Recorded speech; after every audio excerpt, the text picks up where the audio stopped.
Today's lesson is on vectors, so go ahead and title your composition book Vectors. And we've talked a little bit about vectors, but vectors are going to talk about magnitude and direction. And magnitude is basically just the distance. So in this example, it says finding the magnitude of a vector, and a vector is just from one point to another.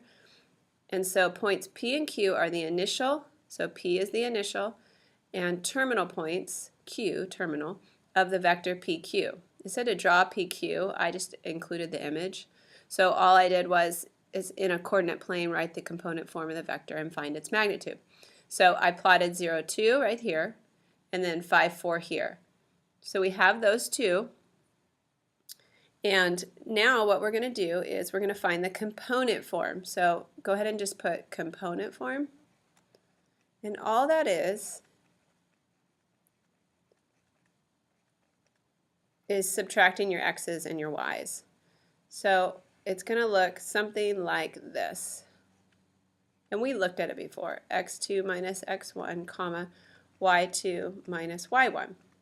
So in our case, we have our x2, which is 5, minus our x1, which is 0, and our y2, 4, minus our y1, 2. So our component form of this vector is going to be 5, 2. So that's the answer to the component form. Now we want to find its magnitude. And when you find the magnitude, you're finding the distance. You're doing the distance formula. So if you recall the distance formula of a line, so in this case we have PQ vector, and the way you write a vector is you do a line and a little arrow, but don't do the bottom part of the arrow. And remember, distance formula, you're going to have your x's, you're going to subtract your x's, square it, and you're going to add that to your y's subtracted squared. So for this one, I'm going to look at my 2 points up here, go back to my initial points, and I need x2 minus x1, so that's going to be 5 minus 0 squared, plus my y's, which is going to be 4 minus 2 squared. And I'm going to get 5 squared, which is 25, plus 2 squared, which is 4, which gives me the square root of 29, which is approximately 5.4. So when we do the magnitude, yes, you do need to find the approximate value.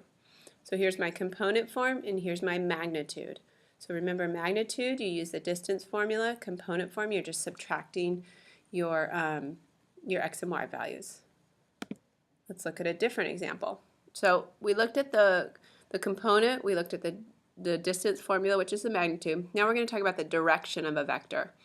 So a direction of a vector is determined by the angle. So right now it doesn't look like there's an angle with the vectors, but what we're going to do is we'll make them into right triangles, and then we can use the tangent, we can use the sine or the cosine to find the angle, which gives me the direction of the vector. In real life applications, the direction angle is described relative to the directions north, east, south, and west. So if you were on a ship and you were trying to find that, because they use vectors, you would talk about north, east, south, and west. In a coordinate plane, the x-axis represents an east-west line. So down here on my x-axis, I have my east and my west, and then I have my north and my south. The y-axis represents that north-south line. Okay, so let's look at a real-life example. The vector AB describes the velocity of a moving ship. So it's saying where it's going and how fast. The scale on each axis is in miles per hour. So what we'll do here is, for A, it says find the speed. When you're finding speed, really that's just your magnitude. So we would use that distance formula.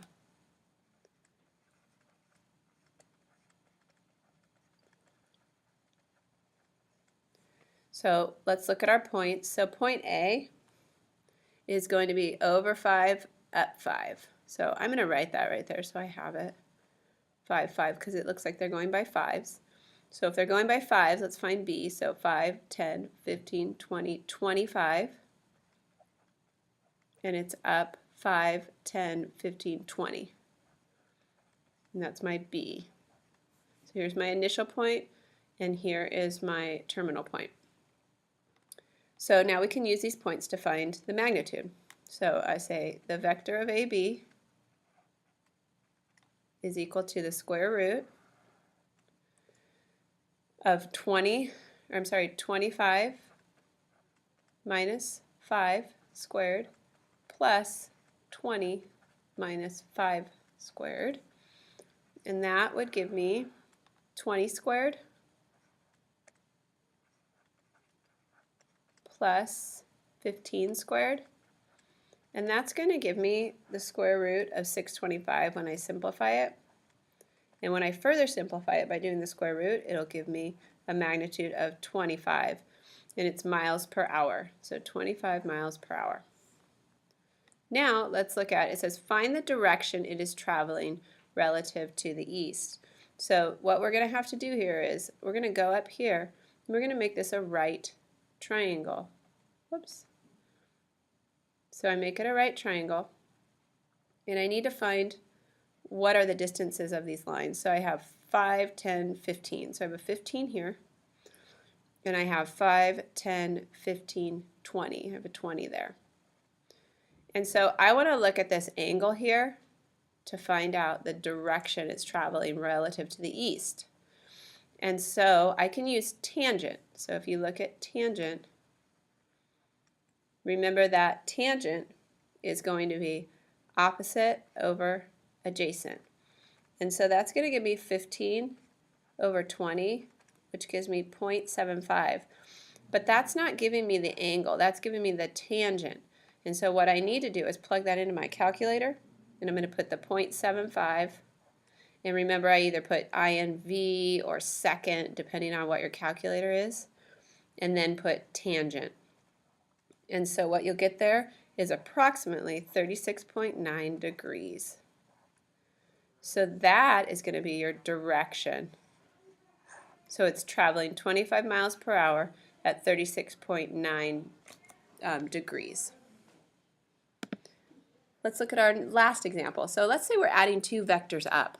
So when you add them up, the sum of u is just a and b, and the sum of u and v, they're telling me it's a1 and ab, or a1 b1 and v is a2 b2, is, so all you do is add those vectors. So you're just adding your x values and your y values. So let's look at this. We have u is 3, 5, and v is -6, -1.